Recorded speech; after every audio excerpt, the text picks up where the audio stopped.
The verbal assault on New York Representative Alexandria Ocasio-Cortez from a congressional colleague and California Senator Kamala Harris as the first woman of color vice presidential nominee by a major political party are among the many compelling reasons for this special edition of the Westminster College course, How to Be a Bitch, Reframing the Realities of Women in Leadership.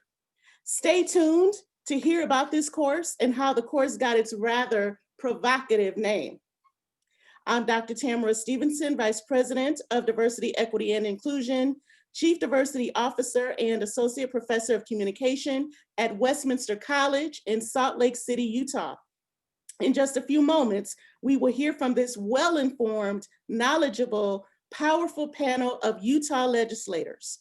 I'm glad to welcome each and every one of you, including students, graduates, staff, faculty, and campus leadership, along with community partners, colleagues, and friends from near and far to this event now in a virtual format, which has become part of our new way of connecting. I'm sure you all had many other things you could do tonight. However, you've chosen to be with us, and for that, we thank you. Westminster College's Office of Diversity, Equity, and Inclusion hosts this event in collaboration with the Westminster College's chapter of the Utah Women in Higher Education Network and KRCL 90.9 FM, where you can hear a rebroadcast of this event next Thursday, October 15th on KRCL Radioactive.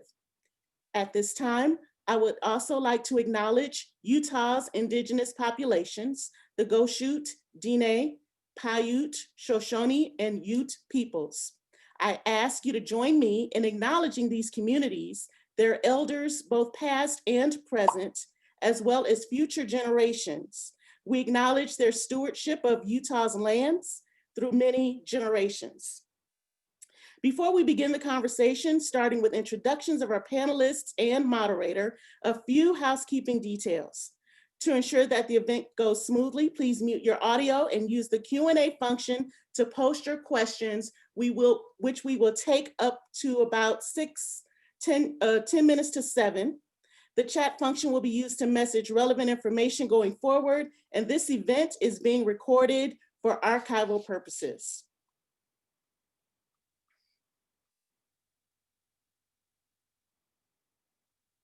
So now let's meet our panel in alphabetical order. It's obvious that our panelists have extensive accomplishments in their professional and political positions, including being the first woman and/or woman of color in their current or previous held elected positions. But to protect time to hear from them, I'll share brief details on their legislative offices. Utah Senator Luz Escamilla, representing District 1, was first elected to her seat in 2009. She is the minority whip for the Senate. Her legislative committee work includes the Executive Appropriations Committee, the Social Services Appropriations Subcommittee, and the Health and Human Services Interim Committee. Representative Sandra Hollins from District 23 was first elected to the Utah State Legislature in 2015 and was re-elected in 2018. Her legislative committee work includes the House Law Enforcement and Criminal Justice Committee, the Child Welfare Legislative Oversight Panel, and the Legislative Policy Summit. Utah State Senator Janie Iwamoto from District 4 was first elected to her seat in 2015. She is the minority whip for the Senate, assistant minority whip for the Senate, I think I got that right. Her legislative committee work includes the Natural Resources, Agriculture, and Environmental Quality Appropriations Subcommittee, the Senate Judiciary Confirmation Committee, and the Native American Legislative Liaison Committee. Representative Karen Kwan, representing District 34, was first elected to her seat in 2017.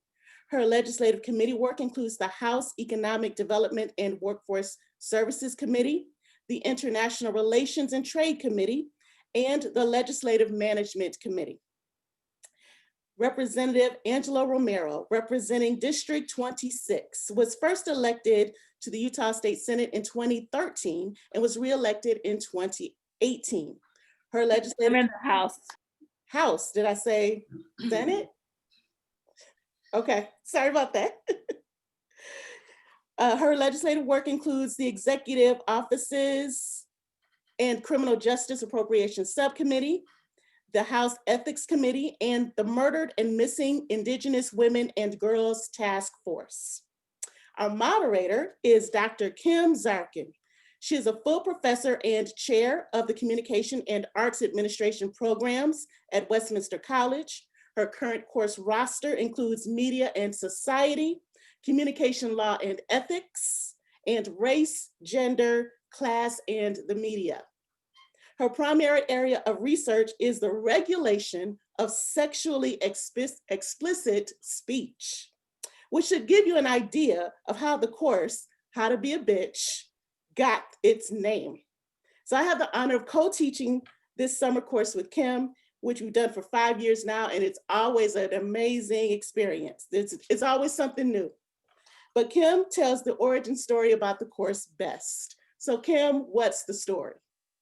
So this started about 6 years ago. I was chatting with some students before class one night, and they were in a theater production that the Westminster Theater students were putting on. And I was telling them that I had stage managed the very first collegiate production of this particular show.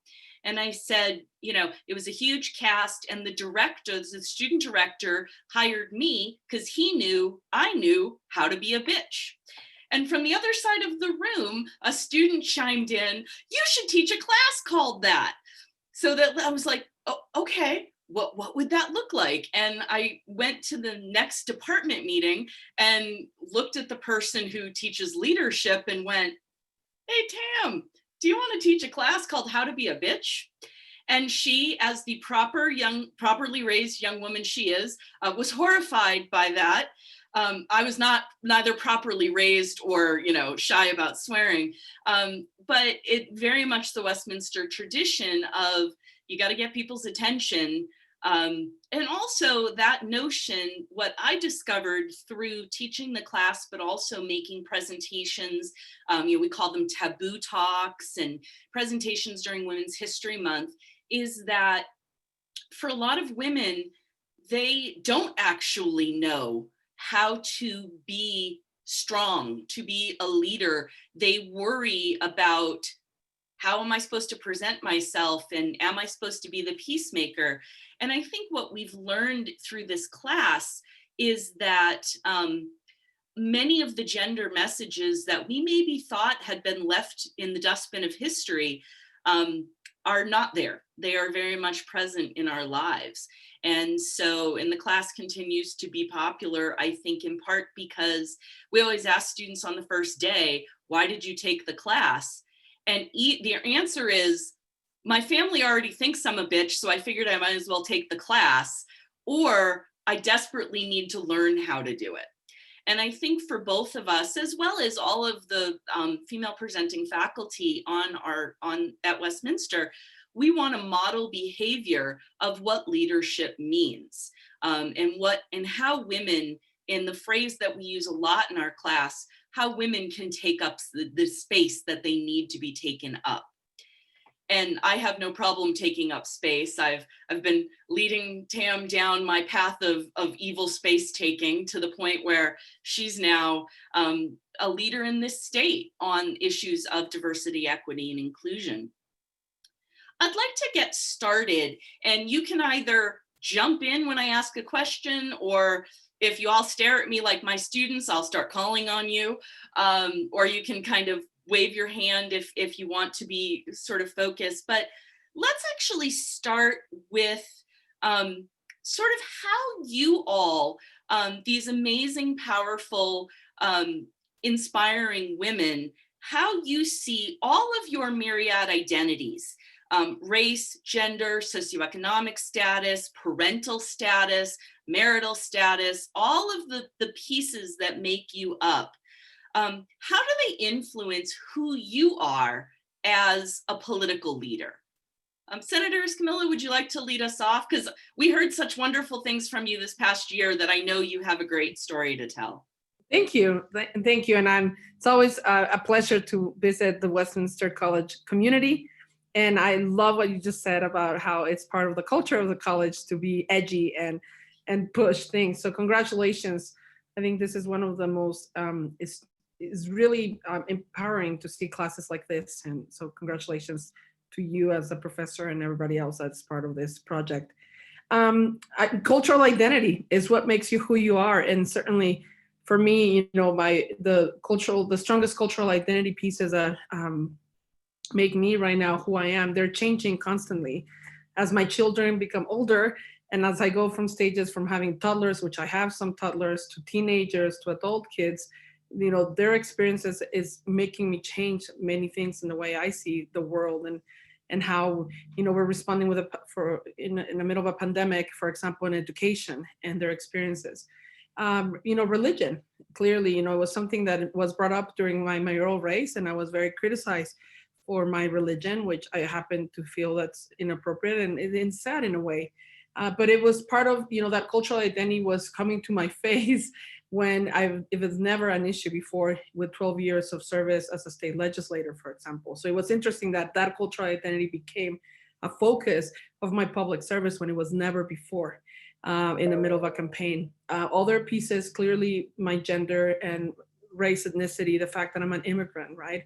Maybe an accent becomes that cultural identity that comes in and starts, you know, asking more questions, or you get to confront things in a different way just because the way you look or the way someone perceives you.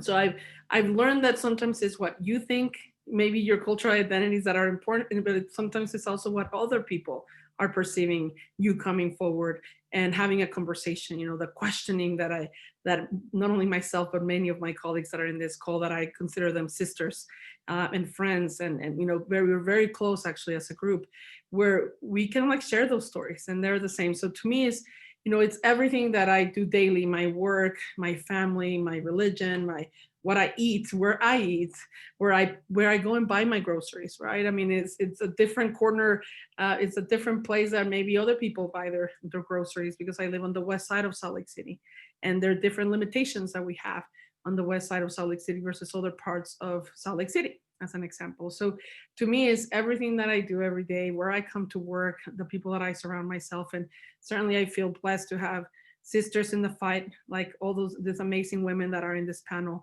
And they've been also part of the cultural identity that I have every single day, that I have to pick up a battle in the legislature that will reflect on an outcome for my community.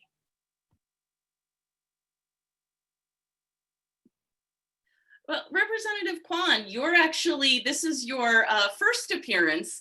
Many of our co-panelists have been to our bitch class for more extended. So welcome to your inaugural bitch visit. What about you? How do you see all of your identities creating your identity as a political leader as well? Yeah, and thank you. I love that it's an inaugural bitch session, sort of, isn't it? I mean, I love how you reference this class. You know, I teach at Salt Lake Community College, and actually Representative Romero and Senator Escamilla and I met when they were undergrads, and I was an advisor up at the U of U. And so the identity in higher ed and in college with college students is very strong with me as well. And I teach psychology, so you know, identity is something that I think about a lot, and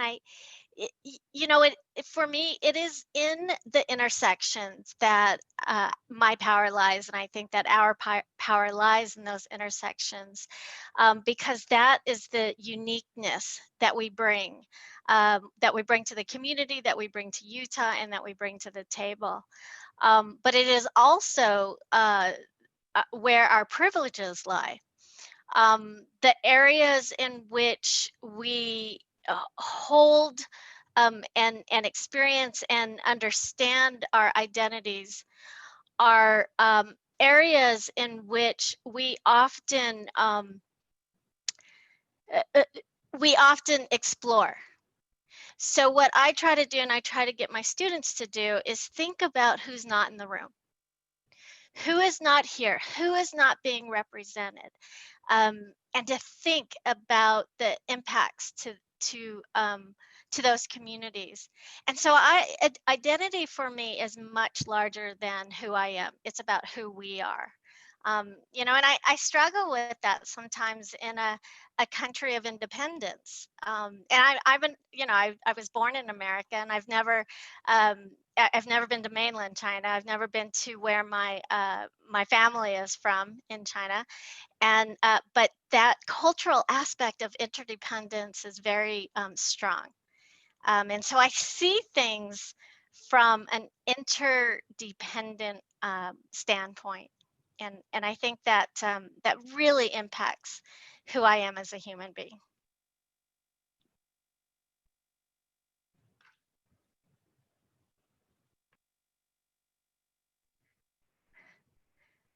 Doctor, oh, go ahead. As was mentioned, this panel grew out of the incident where a older white male Republican member of Congress called the much younger Representative Ocasio-Cortez a bitch, either to her face or under his breath, depending on whose story you believe.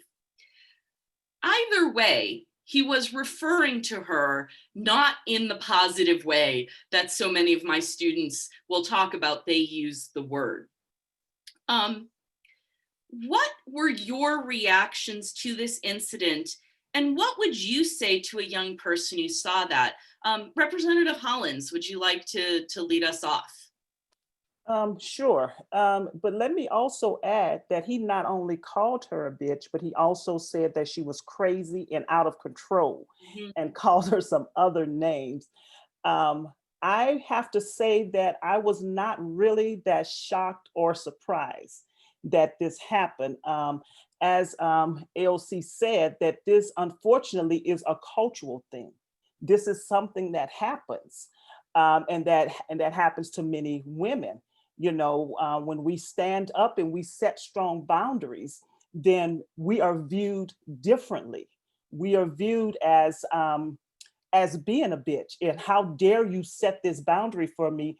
How dare you speak your mind? How dare you be smart and have ideas? You know, and so I was not shocked nor surprised at all. And as she said, this was just another day. And it's really, really sad that we live in this society where I am not surprised, and that this is behavior that we're seeing, and that people are modeling for our younger people, you know. And so it was not shock. I was not shocked, nor was I surprised that this happened. And as AOC said, you know, she is someone's daughter. She is someone's daughter, and that having a wife or daughter does not make you a good person. It doesn't make you a good person. It's all about taking accountability and how you treat people, and particularly if you are male and how you treat male. And what was sad is there was another man with him that stood there and allowed this to happen and did not say anything. And these are men who are out there claiming to be protecting women, you know, and that's the ticket they run on. You know, when you start looking, this is the ticket that they run on, and this is what they're claiming, and we're going to protect women's rights, and we're going to do this and do that. But yet you have no problem with belittling and taking another woman down, trying to take another woman down to what you feel she should be. A woman who is on your level, a woman who is very educated, a woman that is very knowledgeable, taking her down to size. So I wasn't shocked nor surprised that it happened. I think if somebody was shocked, they have not been paying attention, or have they ever spoken to a professional woman who's walked, or really any woman who's walked around sort of in this space. Representative Romero, what about you? What were your thoughts when this incident happened? And does it, you know, does it matter that it happened? Like, why is this important enough that we all hop on a Zoom call at the end of what I'm sure is a very long day? It matters because it's an attack on women. Like I turned off my camera because I had to turn off my ledge phone because I did an interview today. And the reporter asked me, what did you think about Mike Pence's wife not wearing a mask when she got on stage? And I go, I wish she would have wore a mask. So that was Fox News station. So again, they didn't use my whole statement. They just used a soundbite. So now I'm getting harassed by men on my phone and in my email saying, why don't you wear a mask? I'm glad you wear a mask. You know, I'm just like, really? So now I had to turn off my phone so I could pay attention to all of you. But it tells you the way men sometimes treat women because of the structures we have in place, that it's okay to belittle a woman because she's a woman or she's a woman of color. And you feel like you can say whatever you want to say. Like I just text someone and said, I'm going to report you to Highway Patrol because you're telling me you want to kill me. I mean, those are the things we experience daily by just serving in office. Sorry, I don't mean to get emotional. I'm going to turn off my camera for a minute. I think that that is unfortunately not a rare experience, that women who have the audacity to speak have experienced that. And we are sending out our love and solidarity, Representative Romero, because we understand, because I don't think anybody on this call hasn't received that kind of hate. Dr. Zarkin, if you allow me, I think, Representative Romero, it's interesting that this is happening in the middle of this class. And as she explained, this is not the first time. If you pick on issues that are, for example, she works a lot of issues, and she'll come back and explain more of her work she does, but issues that are mostly about women's issues, where it's almost like the switch on the man, right? And on the establishment. And for women of color, there's even a higher level, a higher standard of persecution almost when you speak up. And, we saw it yesterday, for example, in the debate where, it's a tactic in debates where they want to push, especially women of color, to lose their cool, right? I mean, because if you lose your cool, then you are absolutely now not qualified.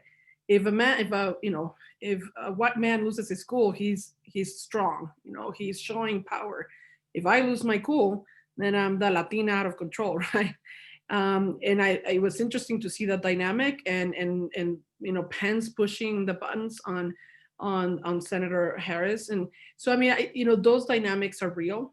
They're, by the way, very staged. Don't ever think that is natural. They're pushing the buttons because they're trained to do that.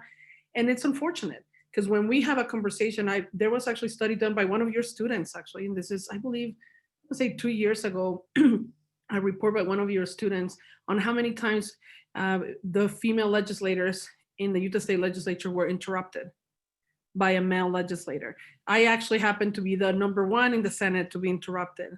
And I have to tell you, seriously, I didn't even notice because it's just so norm the way we are treated. And so having these conversations, allowing to come real and tell you, it is painful and it is hurtful. And when our Congresswoman Ocasio-Cortez got up and spoke about this, I mean, kudos to her because her voice was breaking because this is personal to her because she felt threatened. And it doesn't matter that there was security in Congress at that moment. It didn't matter that, that she's strong and she's independent and self-sufficient and a powerful woman at the age of 30 or 29. I think she's the youngest ever elected to US Congress. At that point, she was threatened by someone and it wasn't accepted. Somehow it was okay, right? Because, but she speaks her mind. Well, what does that make give you a right to insult me or, threaten my life or my children's life or my family? And this is an ongoing thing that we're losing civility in politics. We just heard of a plot to kidnap the governor of Michigan or Massachusetts. Now I have to get the correct state. A woman of color herself. I mean, hello, this is the United States of America. When did you think that becoming or engaging in politics was now putting your life in danger for potentially kidnapping or hurting, potentially hurting your life or threatening your life? So I think it's true that we as women in the workforce and so forth have been engaged in being always belittled, or treated like that. But now in politics, it's like the norm. And I think we need to say enough is enough, because we want more women to be involved. And that's why getting more women elected is critical. Because when you get numbers to look more equal, now the dynamic is going to change, right? Because we don't act like that. And it's not okay to act like that. And we need to speak up. That is not okay. And it breaks my heart to see, my friend and sister, Representative Romer, because I know what it feels like to get those threats. And she happens to deal with that all the time, and it's not okay. Yeah, and go ahead, Please. Karen. Oh, and I agree, because she worked on those issues that are passionate to women. For some reason, it set men off. I remember a couple of years ago, we've had to have a camera and have a pass card now to get into our caucus room, because Romero was working on some legislation around protecting women who are assaulted, and men became upset about that. They actually became upset, and so we had to set measures in place in order to protect ourselves, particularly the women in our caucus, against this particular man who was upset about it and made it quite clear that he was upset about it. So unfortunately, when we work on these issues that are vital to women, then this is the pushback we get. And we don't get a pushback as in let's have these civil conversation. We get these pushback in threats and name calling. Those are the pushbacks that we get and that we have to deal with on a daily basis when we're out there doing the best we can to advocate for our constituents. I think this is a pattern of significant history throughout, as women, the particular way disagreements are so quickly tinged with violence.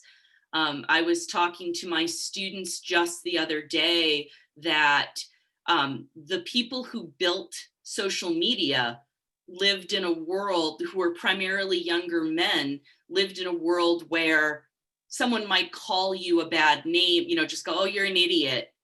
And never really conceptualized that the way that women are talked to, that there's a difference between, oh, shut up, you're an idiot, and I'm going to come to your house and rape you and kill you. And they, the social media community, the people who built that community were unprepared for that, largely because they didn't bother to ask. When Twitter went public, they had no women, they had, and we're like, wait, what? Why does that matter?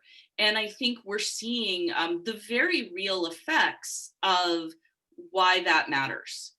But let's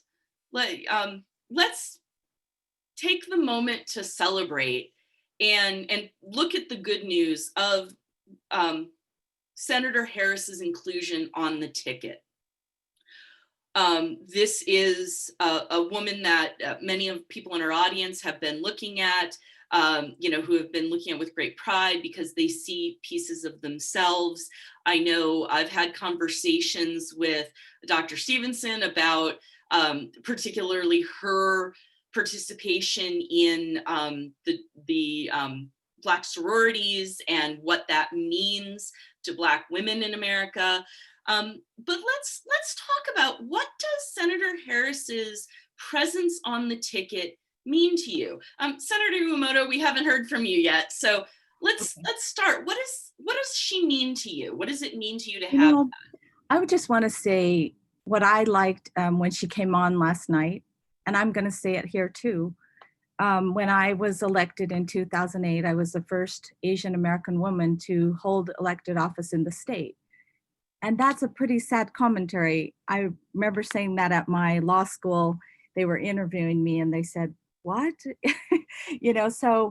But oftentimes too, it's a real, I had so many calls come in and nationally and everything, because she is part Asian too. We forget, we say, and Asians comprise so many different nationalities, but her South Asian identity is so important too. And I think that people really, it's so important, I've I think when we were just talking, I'm stepping back a bit, but Representative Alexandria Ocasio-Cortez, one thing she did was speak up. And, we all have our individual stories, but I was living in San Francisco where you practicing law, where it's the most, diverse area, but I had to, the pay disparities in a major law firm for minorities, so I had to speak up and I did. And, I think that's one important thing, but I think with Kamala, she has such a great background on, being smart, savvy. She has such a good, background, like all of my colleagues, we may be, we're women, we're minorities, but we do have our different backgrounds that we bring to the table, as do our Republican counterpart women too. But I just feel that she gives hope to a lot of the young people too. And when she brings that culture and she can relate to when there's all the unrest right now that we have, she brings something real to the table and a caring and that she's walked the walk.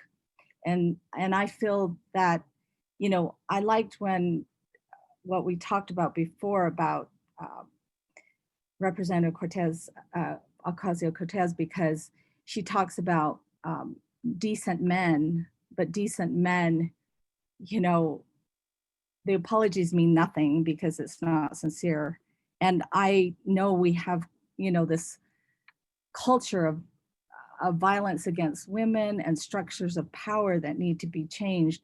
And the bystander part with the Representative Roger Williams, I feel we see that, even in George Floyd. And I think that people are coming together. I felt it last night when so many youth called me and felt so great about her performance. And I think that's one thing. I hope the youth get really involved and vote, because this is their future. And she does bring, I think, a class and dignity and her knowledge. So anyway, those are just some of my thoughts. I think there is always merit to remember where we came from, and we wouldn't have Senator Harris without Congresswoman Shirley Chisholm, who's, I know, a personal hero of both mine and Tam's. And, her line about, they don't give you a seat at the table, you bring a folding chair. And that notion of, again, making sure that voices are heard, and that voices that are often left out of the conversation. One of the reasons we started with thinking about your own identities is that, you're thinking about the world in ways that other people are not and have not had the opportunity. One of the most powerful things that we can all do is speak to that. And I know that some of us wear our identities on our faces, but we also all have other identities that, I will frequently talk in the classroom about my identity of being first generation. And what does it mean to have a PhD when my parents were basically juvenile delinquents who barely graduated high school, intelligent but trouble, which is how they turned out an educated but troubled daughter. But that notion of being our full selves and bringing our full selves into our professions. And I think it's incredibly important for all of you, and Senator Iwamoto is my senator, which I'm always extraordinarily proud to cast a vote for her. But that notion that I know I can feel that even if our life experiences aren't the same, that there's always going to be your little woman voice. And all of you bring that to the table. Representative Hollins.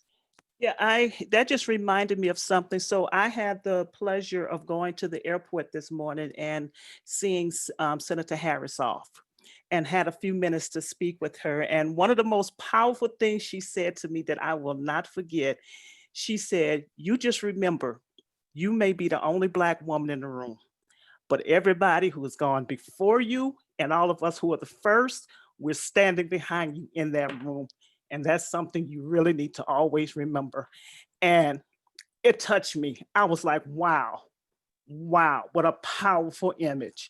And something that I would keep with me because often I am the only one in the room, and a lot of times, my voice is ignored. I feel my voice is ignored. And, we talk about diversity, that we want women in the room and we want women of color in the room, and that we want all of this diversity. But we have diversity, but we don't have inclusion. And there are two different things, and I say it's one thing to invite me to the table, but it's another thing if everybody's sitting at the table eating and you're passing the food past me. It's two different things. And that's just one thing that I'm going to always keep with me. When I walk into that room, I'm not standing by myself anymore. And I have that image like forever ingrained in my head now. All of those women who I look at as heroes in my head, who I have conversation with in my head, they're standing there with me. I think with the passing of Justice Ginsburg, that has been a reminder of how recent it was that we earned the spaces, that we're able to go into the spaces that all of us have been in. When I tell my students to remind them, in my lifetime, these were not always options. And I think her passing brought very much into relief for me how recent the changes were. And what opportunities I've had that were not available to women who were even 10 or 15 years older. I would, before we go to the audience questions, I do think it's important to actually highlight some of the work you're doing and some of the things you're proposing. And Representative Hollins, could you explain to me and to our audience why your constitutional amendment, the constitutional amendment that you're supporting, is important? Tell us what it is and why it's important. Sure. So in 2019, I passed HJR 8. And what it is, it's a resolution to take slavery out of our Constitution. And a lot of people don't realize that slavery is still in our Constitution. It's pretty much says that if you are duly convicted of a crime, you can be placed back into slavery. And I'm not going to go through the whole history of it, but if you want to know the history of why this was placed in our U.S. Constitution and different states place it in the Constitution, I would encourage you to watch the documentary 13 by Ava DuVernay. Very powerful documentary and explain a lot. So I decided that it was time to take it out of our Constitution. So it's going to be on the ballot, Amendment C, on the ballot this November. And I'm asking everyone to please vote yes to take this out of our Constitution. It is long overdue. It no longer reflects our values as a state. That's not who we are. It no longer reflects our value. Our Constitution is one of, if not the most important legal document that we have in this state. It's what we base our laws on, it's what we place our values and our morals on. And this do not belong in that piece of document. It's a symbol, but it is an incredibly important symbol that actually matters to remove that. Yes. Representative Kwan, I'm sorry, I may have skipped over you. Did you have something you wanted to share about Senator Harris? Well, I did. I have many things that I want to share about many things. But let me see if I can focus. This conversation is complicated and it's nuanced, right? That when we're talking about race, we're not talking about a monolithic culture. And when we talk about culture, we're not talking about any one culture. I mean, there are so many aspects to different cultural backgrounds. And so in talking about the need to support one another and uplift one another, we also need to understand our own complicit part of this, how we are complicit in this, and we cannot do that without understanding the privileges that we ourselves are afforded by society. I get treated differently in the House than Representative Romero and Representative Hollins. And it's just out there. I get treated differently because I am part of a model minority. And on the other hand, we have seen an increase in anti-Asian crime. So I walk in this world where I am both privileged and not, depending on whether there is use to my being in the room. And I have to negotiate that. It is not always so that it is white males who are the perpetrators of this genderism and racism. You know, it comes from all areas. It comes from all backgrounds. And to have Senator Harris be at the top of the ticket, the choice of her to come forward or to be there, you know, it's about damn time, right? On the other hand, it is so wonderful, as Representative Hollins had said, she is a role model to my multiracial Asian daughter. And I'll tell you that one of the stereotypes about Asians being submissive, you know, I have seen, you know, I think I saw a meme that said, this is the look of 1,000 Asian aunties, and it is. And that strength that she brings forward is something that I learn every day from Representative Romero. I bring it in my blood, and I bring it with the men and women who came before me, but I'll tell you that it is Representative Romero's strength and outspokenness that I learn to be myself. But there's a cost. And as we have seen, Representative Romero gets more of the brunt of the threats and the negativity than I ever have.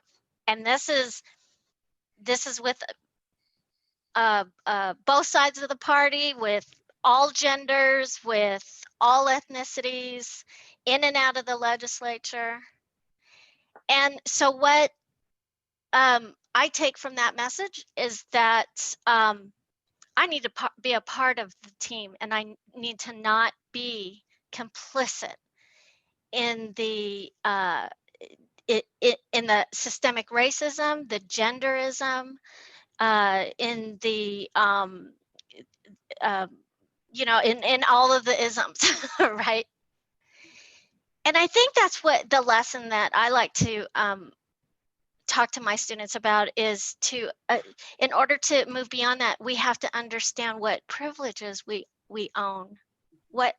How do I become an ally if I don't know where I may be the oppressor?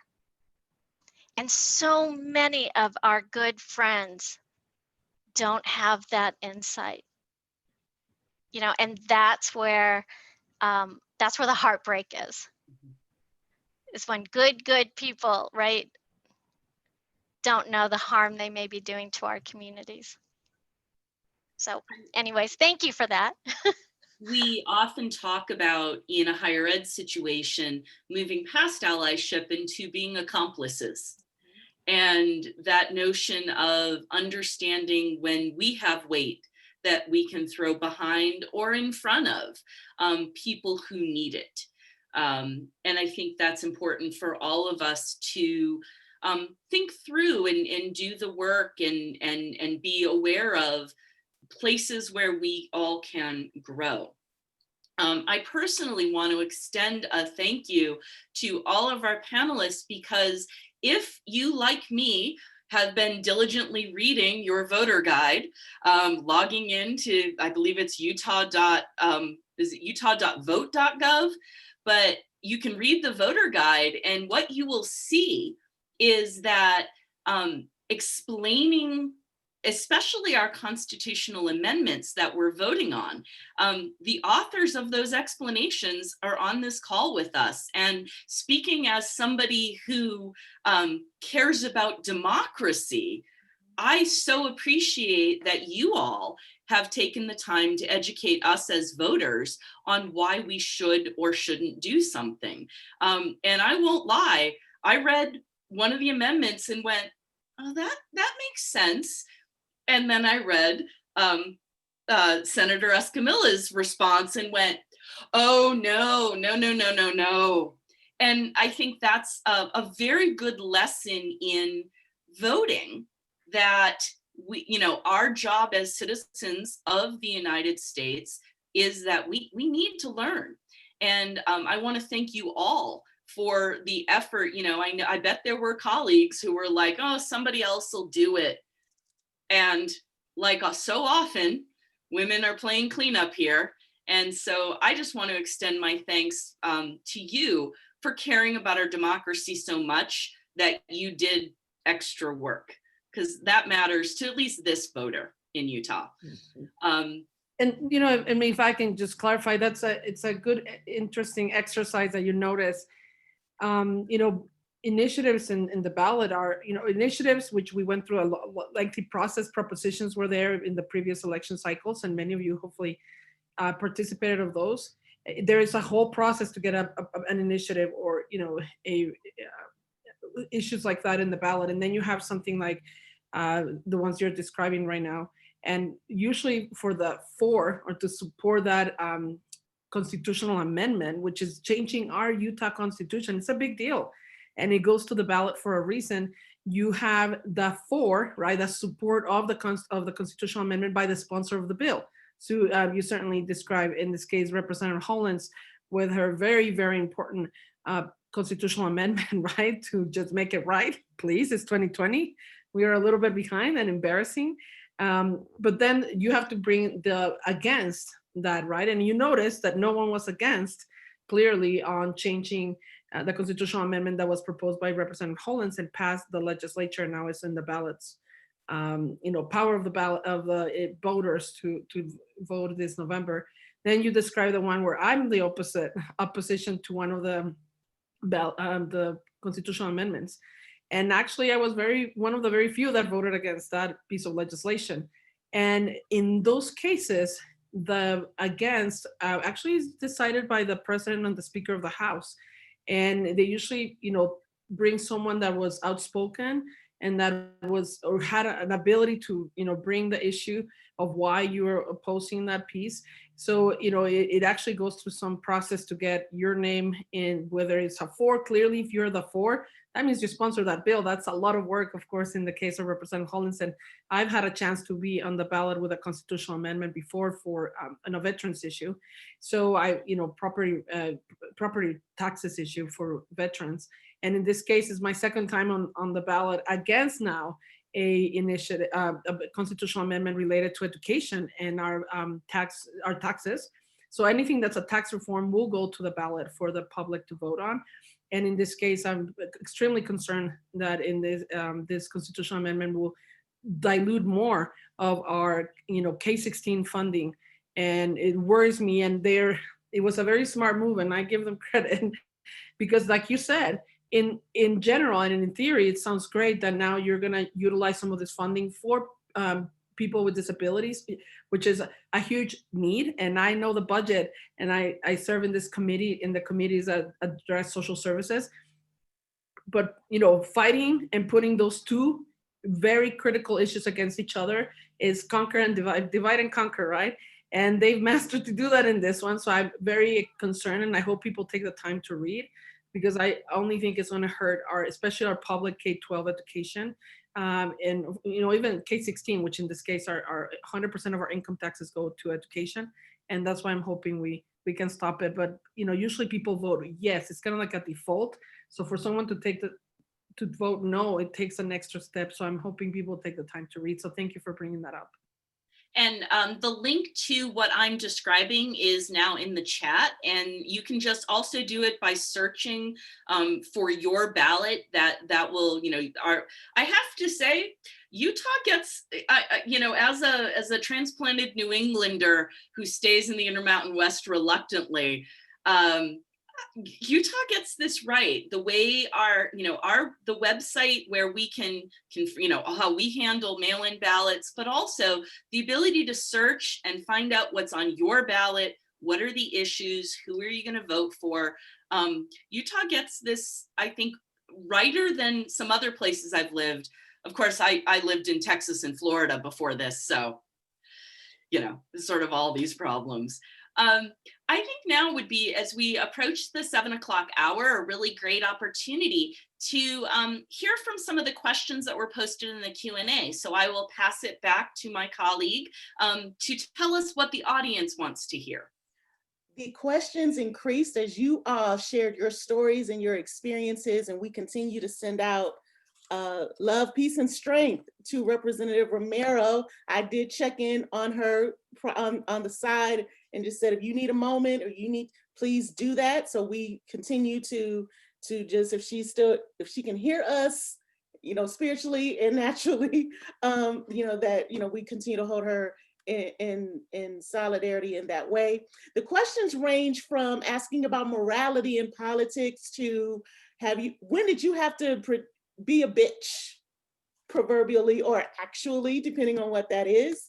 How can men be allies to you? How do you mitigate or navigate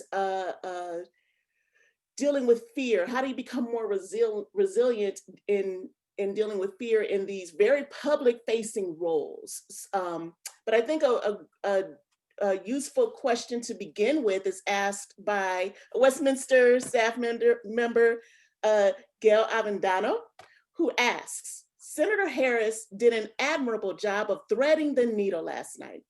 She had to show strength and leadership without crossing the line and risk being seen as a bitch. I and others wanted her to be even more forceful, but the reality is she couldn't due to the unfair expectations put on her. Do any of you have any thoughts about this unfair expectation of women, and particularly women of color? And I think we've heard pieces of that through our conversation tonight, but can you be more specific, and even experiences that you've had? Anybody can start. I could just kind of talk about one of the things that I have had to teach my daughters, unfortunately, is that you are Black women, you are young Black women. You have to be smarter, you have to be faster, you have to be the best, you have to work harder. And unfortunately, and you have to do all this to be considered half as good, unfortunately. That's the world we live in. And I think a lot of that is what we see with Senator Harris. When last night Pence started questioning some of her, her roles and started, acting as if she don't know the legal system when that is her background and that is who she is. And, and just for the record, I been out on social media just kind of looking at some of the response to her.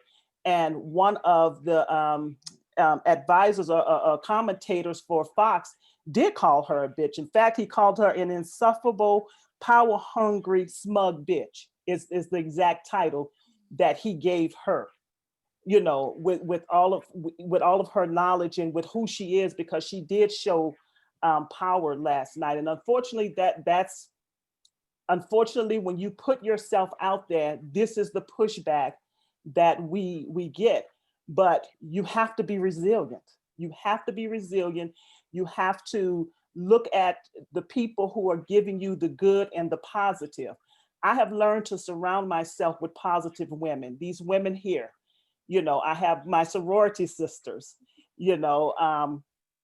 these close friends in my life. I've had to surround myself with them. And there has been times when I have felt so torn down that I have had to call them in to build me back up. you know, because I feel so torn down by what society is saying and what they're doing and how they come at you. And so, and that's one of the things I think that I think all of us as women of color have had to do. We've had to call our sister circles in, we've had to keep them close to us, and we have to use them to build us up, to send us back out in the world, and then come back in when we need to. Yes, Senator Iwamoto? I really love that response because I grew up Japanese American, and I think a lot of people, like, they say, oh, you're nice, or you're, you know, that model minority thing.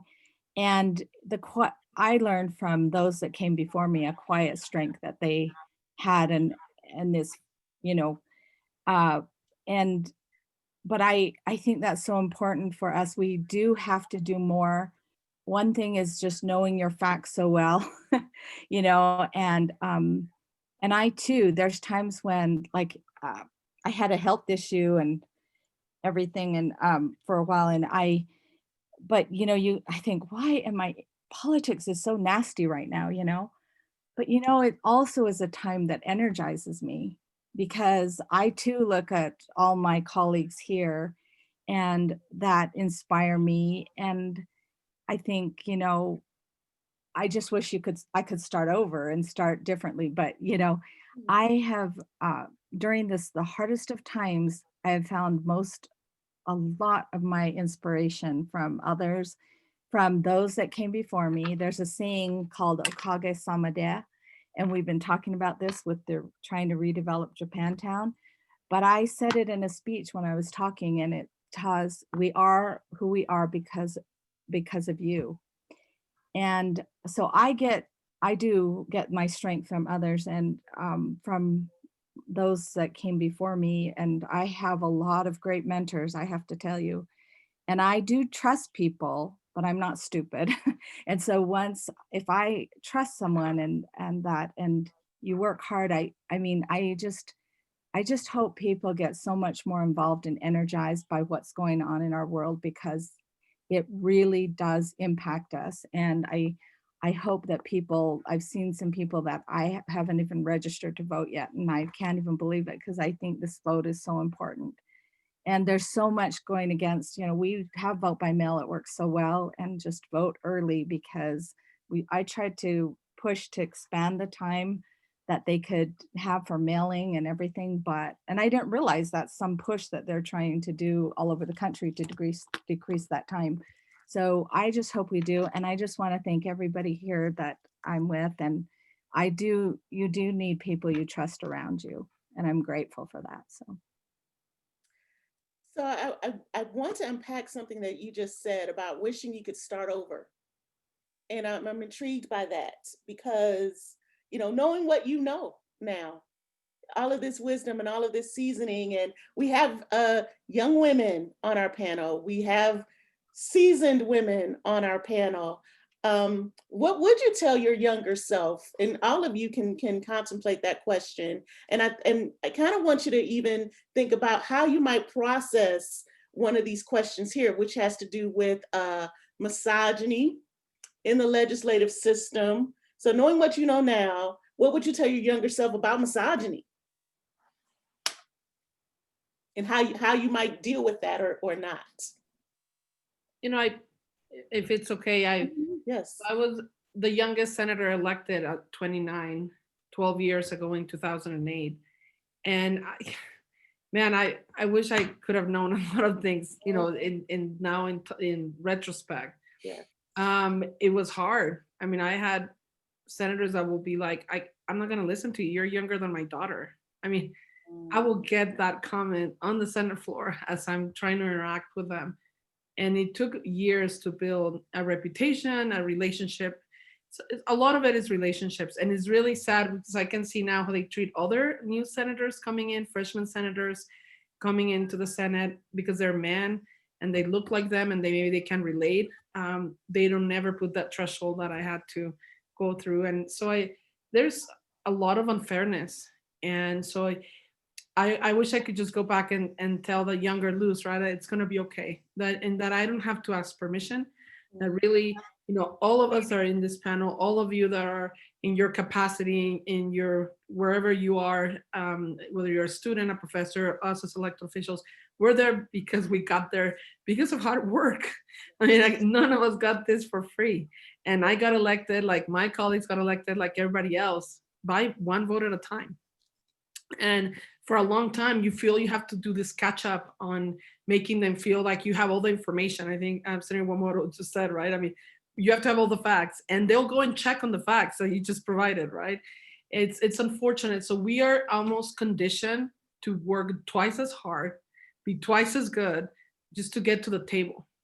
And I remember Representative Romero and I were at a conversation about being at the table, and we're like creating our own table on the side, and we're gonna move forward. We're not gonna wait to be invited to the table. We are pushing forward. Now, I'll just mention something that if you follow politics, you've noticed, you have to notice, this last year has been a very, you know, dramatic year in terms of policy, in terms of what our country is facing with a pandemic, issues related to police reform, very, very difficult issues. And I'm so proud of the group that is in this group, the group of 5 women of color that are, you know, in the state legislature representing the entire state, because we represent more than our districts on these conversations. But now I would have to include Representative Wheatley, which is our other member of our Quad Caucus. But what we did, we made a very strategic move. And we made a decision, it probably was like 9 p.m. on a Saturday, that we were in a Zoom meeting with, we were all in quarantine. And we said, we're not gonna take it. We're gonna push forward. We know the issues. We've been working on these issues for years. This is engraved on who we are. We just don't wake up and like, oh, today's an issue to address racial inequality. Guess what? This is our life. We look at ourselves in the mirror and this is who we are. And we decided that we were not gonna ask permission. We were not gonna ask for time. We were gonna push it, and we push hard. And the bills that you've seen and the programs we worked to create services for our racial and ethnic minority communities on COVID-19 related issues. The bill that we passed that Representative Hollins and myself sponsor on the choking, which was a huge police reform bill in the middle of a special session with 2 Democrats on the bill. That was not you know, like a coincidence that just happened. It happened because we were pushing like never before.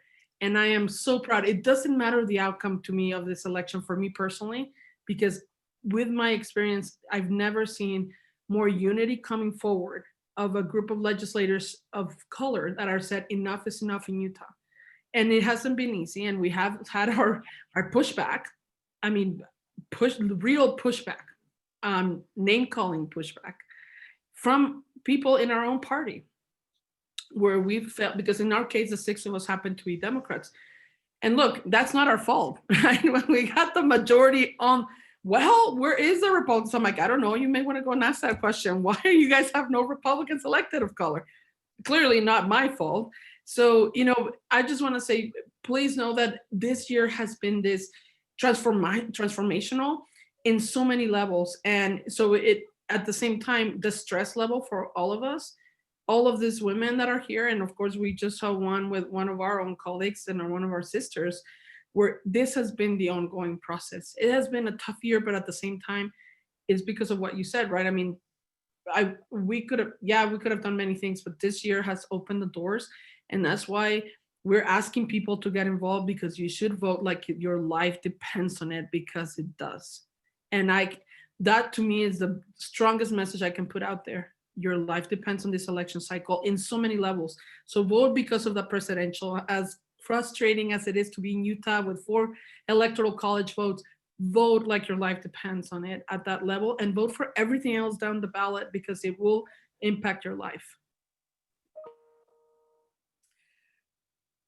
So many different directions I want to go in. Kim knows that I do this in class, every class. It's like there's so many different awesome, rich directions to go in. And I'm curious about. Can I actually hop in and just welcome Representative Romero back. And I don't know if you've noticed in the chat, but we all are sending all of our love and support to you. And we're glad that you were able to come back. And do you have anything? I should not have looked at my phone, but it kept on ringing and ringing over and over and over again. I just wanted to make sure it wasn't an emergency. Well, I didn't realize Fox News put out an article and it said, Harris delegate criticizes Pence's wife for not wearing a mask. And it was just a clickbait. And so all these people are responding based to that. And usually I don't get this rattled, but this guy left this really interesting voicemail, but he's not from Utah. So I got that cleared out. So he doesn't live in Utah. So I'm good. And I got it sent to the proper channels.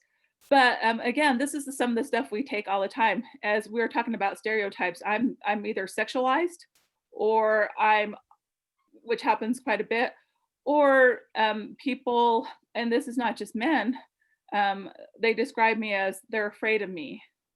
I'm a warrior, or I don't know if I can talk to her because she scares me.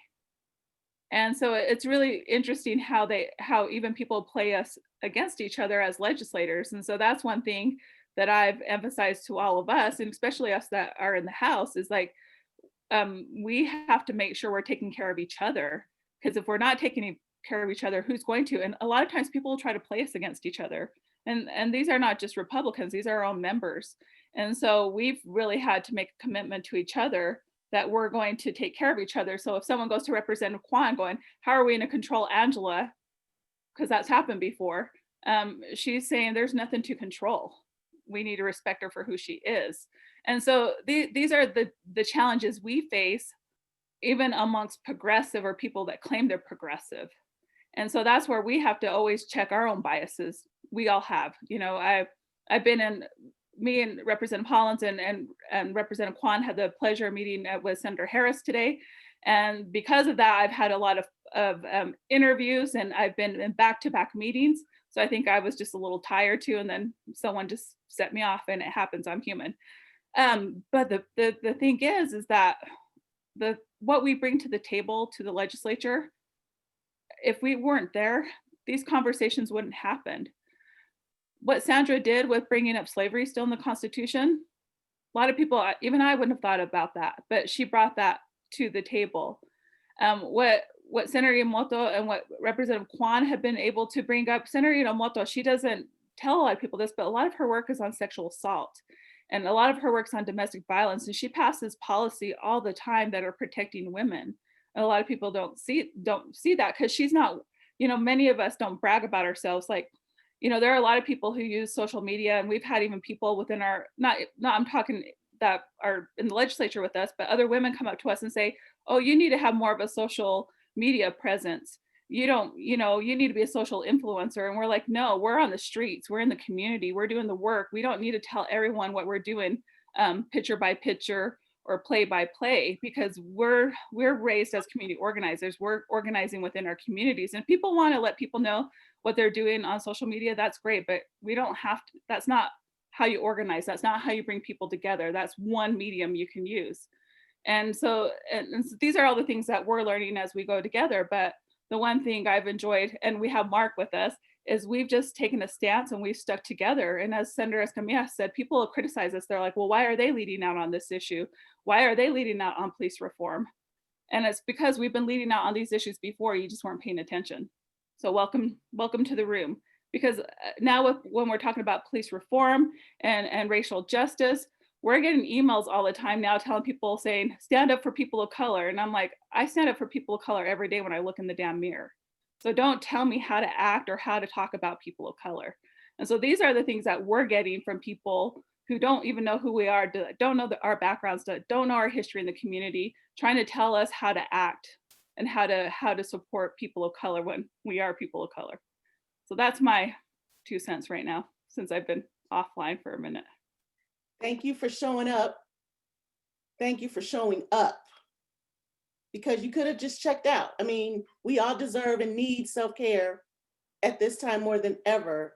And we saw a very traumatizing situation happen, but you showed up. And I think that's what you all do. And it reminds me, or it takes me to this question that I think for me, because I'm going to be selfish here, and and ask this for my own help. And I'm sure others will be helped too. And it's inspired in part by Sean Newell's question when he asks, how can you as leaders that represent our communities of color help those that share your space become more resilient without invoking fear? Here's my spin on that question though. It's like it's fear on both sides. It's fear of literally your existence and your lived experiences and the perspectives you bring to that room that haven't been there.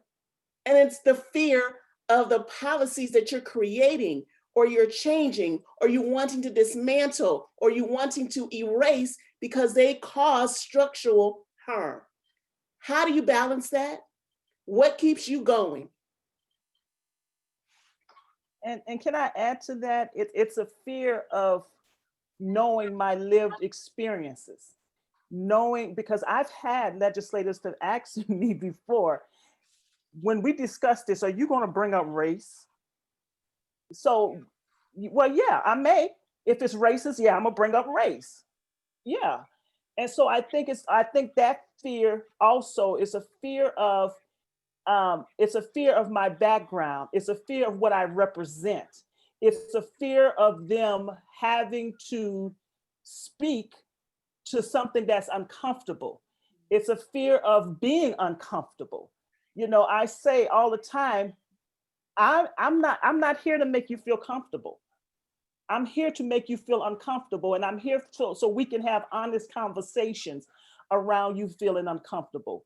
So with that being said, you know, when we talk about resilience and how do we keep moving forward, you know, when I sit and I talk about social justice and people ask, well, how do you always speak out and how do you keep going? When you have a passion, that's what you move towards. And when something happened, I feel, and a lot of times when I speak on the House floor, I have zero intentions of saying something. But then I feel this fire just burning inside of me, and it keeps bubbling and it keeps bubbling and it keeps bubbling. And it's like, if I don't say something, the only way I can put this fire out is if I've got to say something. I've got to say something, because if I don't say something, then I'm up all night thinking about it. Okay, they did this.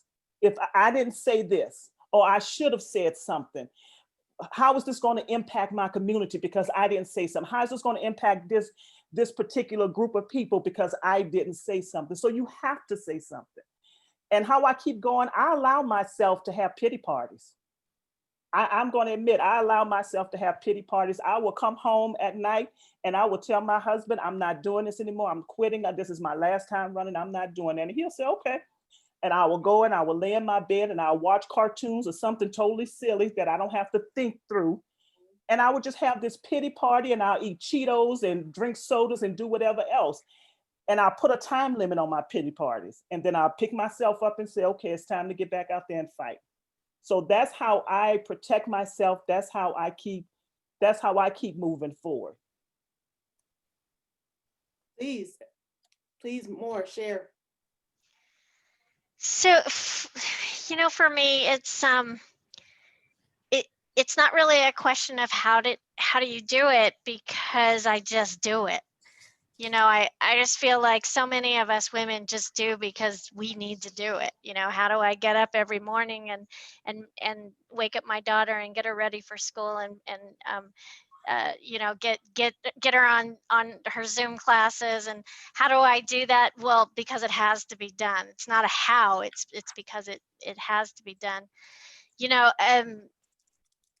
there's so much need in the communities. All of us have worked in the communities for, you know, decades, and it's not about we do it because we get some sort of, you know, remuneration out of that, or you know, we do it because our communities are our families. You know, this is our circles, and you know, these are our peoples.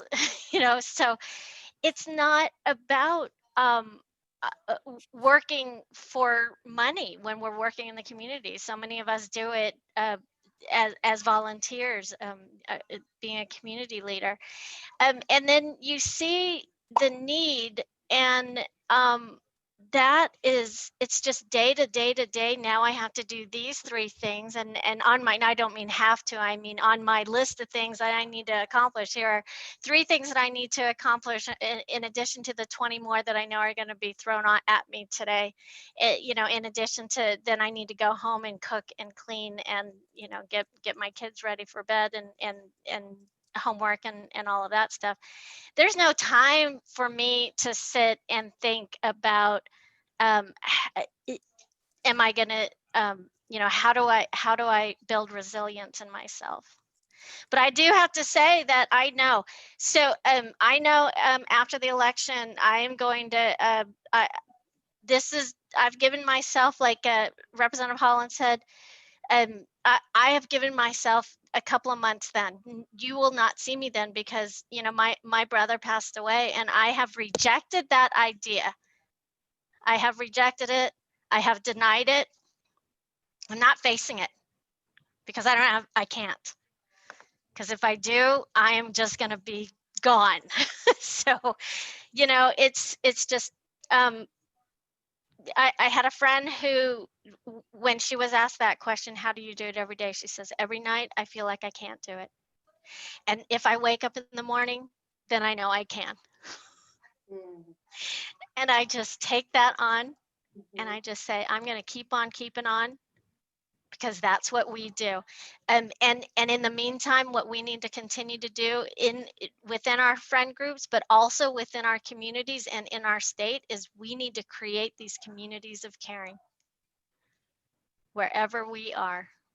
And, and I will, that's beautiful. Thank you, Karen. I think one piece that's important, and you're going to see consistency on our messages. We rely on each other. We sometimes have those phone calls where there's a lot of crying and a lot of laughing, a lot of cursing, which I'm embarrassed to say and accept that I do.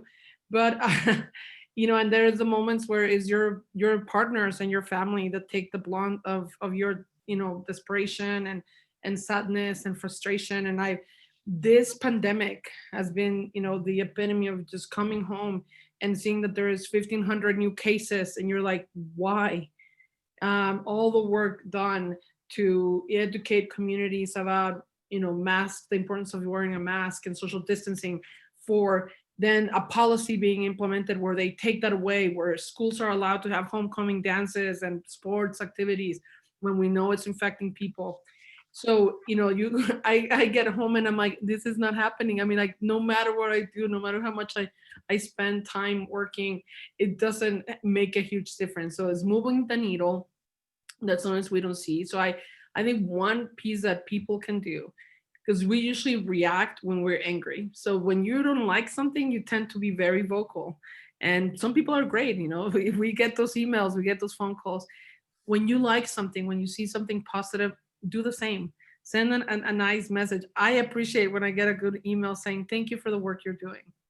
That means someone at least notices, in the sense of we're making a difference. When someone says, I've noticed because of a program that you sponsor or something, my child was able to get something, at least I know it's making an impact on someone. We measure things, you measure through data, and you have data analysis, evidence, data driven decisions and policy. But when you hear it from the people, those stories, sharing stories is so powerful. The way we're sharing today, we should share also the, obviously the positive and the great things that are happening. Please do that. I mean, I think we need to teach our kids to share more stories, because that brings the humanity out.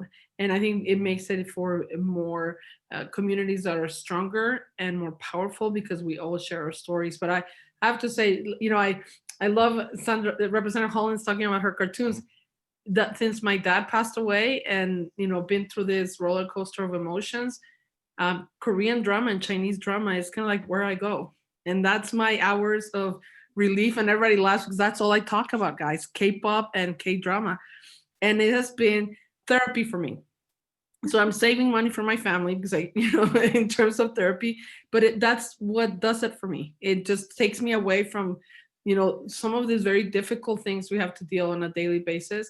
But we care. I mean, every person that's here. And of course, if you're in this call and in this Zoom meeting, is because you deeply care about your future and the future of your family and your community.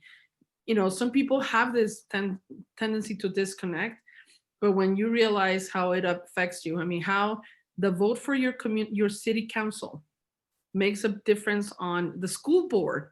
I mean, I want to ask you if you know who your school board member is. Anyone in this Zoom meeting?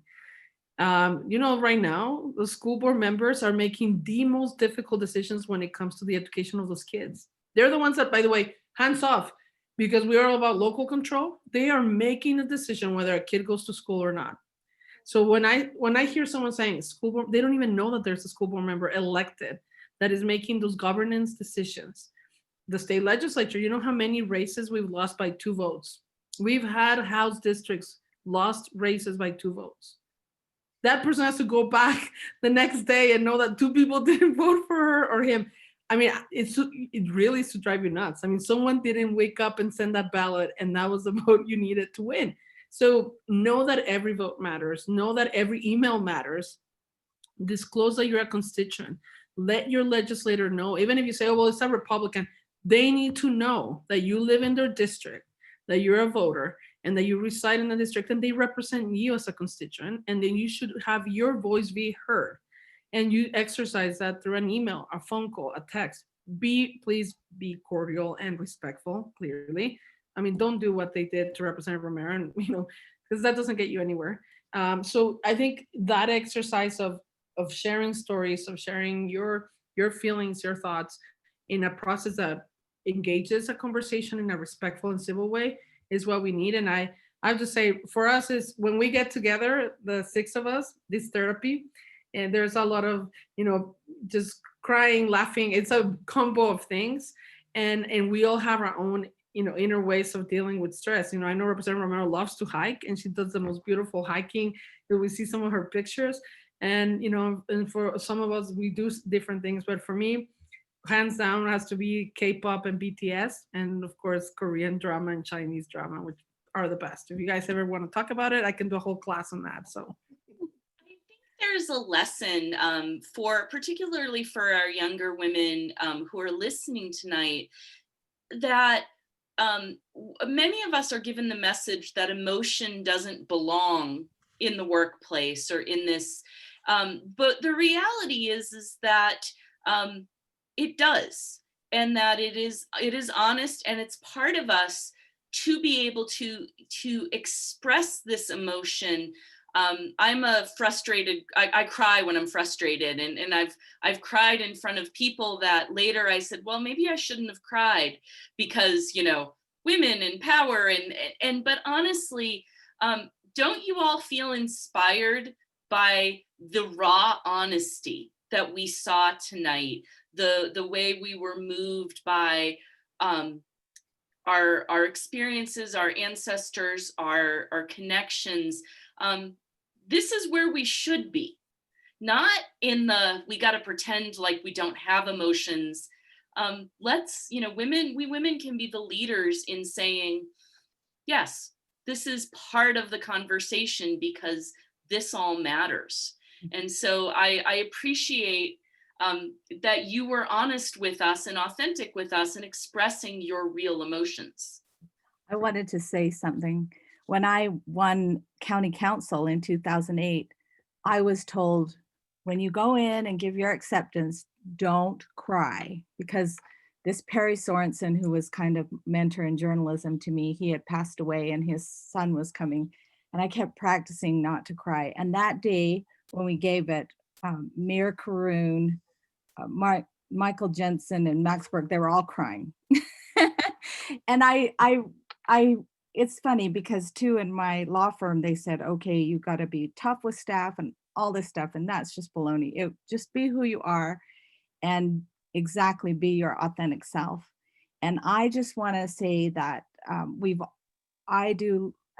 have this bond, I think, because all this coronavirus and all the bad things that have happened and all the things that have come to light, and there is a bond that we have. And I think I'm just looking forward to a more civil nation, a more civil existence, because our children need that. And I do want to thank everyone that tuned in, because I get so burned out by Zoom meetings, and I was kind of had so many this week. And last night I got inspired by the Hawaii Democratic Party asked me to go, and all of them, I always think, oh, you have it so easy. You're all Democrats. That one Republican in the Senate has to work really hard to go to all the committees. But I was inspired by them and all the things that they're doing, and then just being here tonight, and kind of using your nighttime to chime into all of this.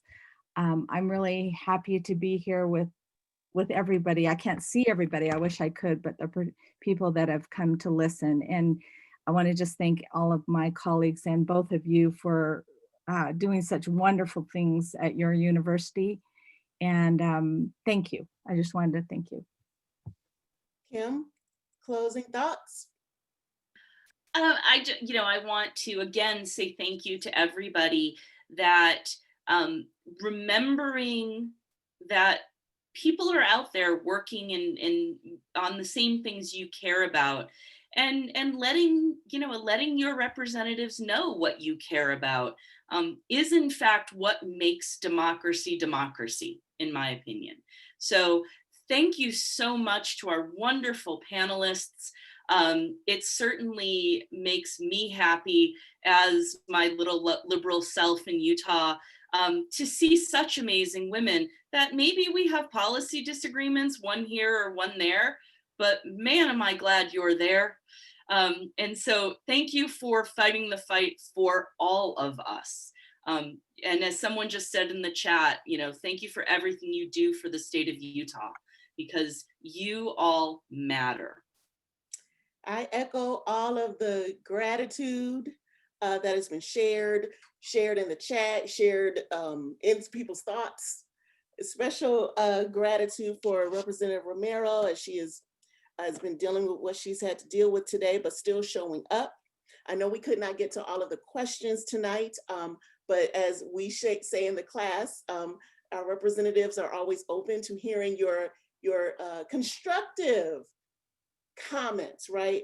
And you can say what you need to say, but there's a way to also say it. Tone certainly matters. As communication professionals we make sure we tell our students that what's that phrase? You can get more honey, you can get more done with honey than vinegar, right? And that could be a good lesson for the rest of this election season. Attracting flies. So right. Totally. I totally did not plan that. I did not plan that.